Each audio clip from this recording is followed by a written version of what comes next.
let's get right into it. The first reason is tax optimization.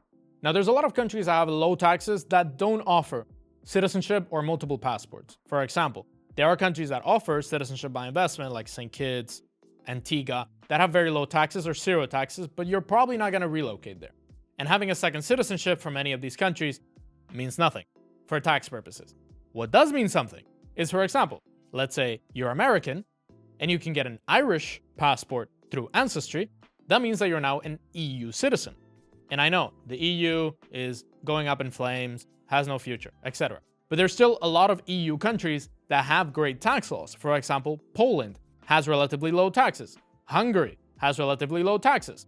Or outside of the European Union, you might even have ancestry from somewhere like Serbia or from Montenegro or something like that. You can get one of those citizenships as well. Or you can get citizenship by merit, by starting a business, by contributing to a country, and you can get citizenship in a place like Serbia and also lower your taxes. As an American, you get taxed no matter where you go, but you can always renounce the US citizenship. So a US citizen that gets an Irish passport can always renounce their US citizenship, move to a low tax country, or let's say you're a long-term crypto investor, you can move to Portugal because you can as an Irish citizen, and then just live in Portugal and be able to travel all around the world as an Irish citizen, be able to go back to the United States, and now you pay 0% long-term gains on your crypto because you're living in Portugal and you don't need to pay the United States anymore. So multimillionaires and 1%ers, which probably you're watching this, you are, they use these strategies. They get as many passports as possible, as many citizenships, because it's like having home insurance.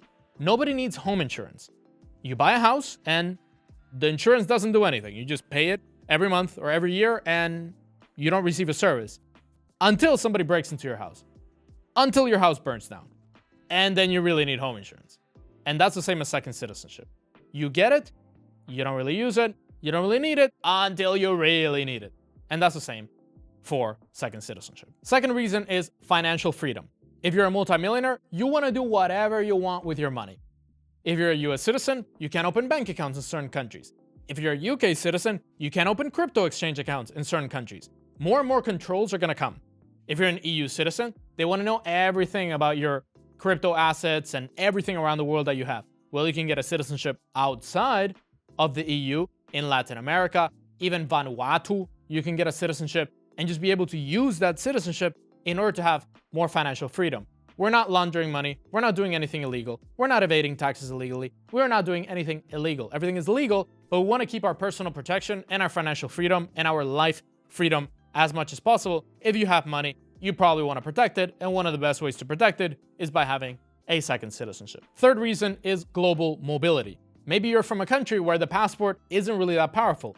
There's a lot of very, very, very rich and wealthy Filipinos, Indonesians, people from Africa, people from countries that have terrible passport access around the world, like for example, Armenia. It's an okay citizenship, but you don't have access to a lot of countries. Any of those citizens, if you're from a country that doesn't have access to the world, you want to have better business opportunities. You don't want to go to an embassy every time you want to travel.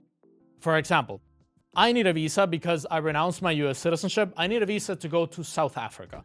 And I want to go there to see the penguins.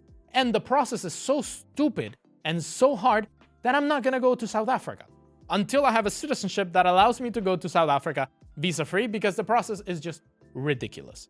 So for a person like me, having a second passport or having another citizenship that gives me access to South Africa is going to be a lot less hassle than applying for a stupid South African visa.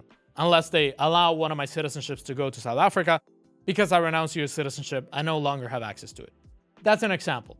But let's say that you're an Armenian, or you're from somewhere in Africa, or you're from even somewhere in Latin America that you don't have really good access, like a Bolivian passport, for example. Getting citizenship in another country by investment then opens up the world. And that keeps opening and opening and opening up the world. I can travel to around 185 countries visa-free with my multiple citizenships. And that's one of the perks of having multiple passports, is that when you go to a country, for example, I put it in AI, I'm traveling to this country, what passport should I use? And then it tells me, oh, use the Serbian one, oh, use the St. Kitts one, oh, use this other one. And that's very helpful, just to have global mobility wherever you want to go. Fourth reason is having a perfect plan B, not just for you, but also for your family. As I said, second citizenship, it's like home insurance. You never need it until you really do. So for example, maybe your children you're an American and your children want to study in Europe, or they want to run a business somewhere else, or they want to have opportunities all over the world, it's good to give your children and your family and yourself in the future some sort of opportunity. And a lot of these programs close. For example, today I was talking to a guy that has Italian ancestry, and he never really did the Italian process. He was just kind of waiting and, yeah, I'm going to get one document here and one document there. He should have done it because now it's way harder. And now he doesn't qualify. Where he qualified 5 years ago, he didn't do it because he was kind of lazy. And now he doesn't have an Italian or EU passport. He just has the American. And he's thinking, oh man, I want to live in a European country. It's particular choice. I want to be able to travel. I want to be able to renounce, and now I can't. So do it as soon as possible, and you never know when you need it in the future. Maybe you need it 10 years from now. Maybe you need it 20 years from now. You never know. Maybe the country where you get citizenship, like El Salvador, for example, becomes a top-tier tech hub, and it becomes one of the best countries to live around the world. Now you could get it. Later, you won't. So get it as soon as possible. Next reason is legal protection. Now, this is very, very controversial. But let's say that you get in trouble with the law and you didn't do it. You're innocent. But you get in trouble with the law. A lot of countries protect their own citizens from extradition, from judgments in other countries.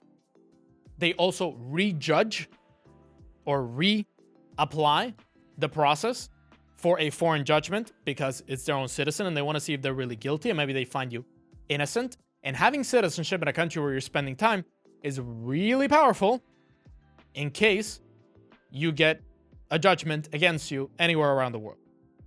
I've seen this happen where somebody has a citizenship that they don't really use, but in a case like this where they get a foreign judgment in a country that the laws don't really work that well, and somebody found out a loophole and they sued them, like in Vietnam, for example, where a local can sue you and good luck doing anything.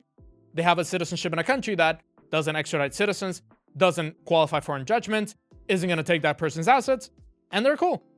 They can just travel on that passport, they can live in that country, and they have no problems. And controversial, because obviously I don't want you to commit any crimes, I don't want to help any criminals, but this might help you somewhere in the future. As I said, home insurance, you never need it until you do. And the last reason, adding to legal protection, is diplomatic protection. Now, having a second passport does not protect you against committing crimes. You're not going to go commit something and then expect the embassy to bail you out. It doesn't work that way. But let's say that you get in trouble with a traffic violation, or you get some sort of problem in another country, or, for example, there's a war, or there's some protests, or something crazy happens. You want the country where you're a citizen to pull you out of that country. And in the case of Serbia, Turkey, Mexico, there's a lot of countries around the world that pull out their citizens from war-torn situations or from situations that are very hazardous for that citizen. They send a plane from their local airline and they pull people out. And countries like the United States, in most cases, they don't give an S about you. I remember I was in Thailand. I was stuck during the whole thing that happened around the world, and the US Embassy couldn't give a single S about me. Whereas if I would have applied with one of the passports that I have now, because I didn't have them back then, they would have helped me, they would have taken me out, they would have given me some choices as to what I wanted to do. So I prefer to be a citizen of a smaller country, a country that really cares about its citizens, that's truly going to provide support and protection in case I need them. And one more that I want to add on here is to grow your investments and grow your business. There's a lot of countries that offer citizenship by merit, starting a business, hiring people, making investments in a new country, and you can potentially explode your business and be able to grow or 10x your business or 10x your portfolio, your investment. Also, if you're Canadian, US, UK, Australia, you have less and less access to crypto exchanges, to banks. In the future, you can get access to a better bank, you can get access to a better crypto exchange, you can get access to a better crypto project, make a bunch of millions just because you got a second citizenship by investment, by donation. But even if you did by donation, you don't lose the money because you get access to a better project and then you make millions. So you got a huge ROI on getting the second citizenship. And then you also added on all the things that help you by having a second passport. If you want to get a second citizenship and you want to see the best options around the world, check them out right here. All the countries that I recommend a millionaire gets second citizenship in and all the options you have, check them out right here.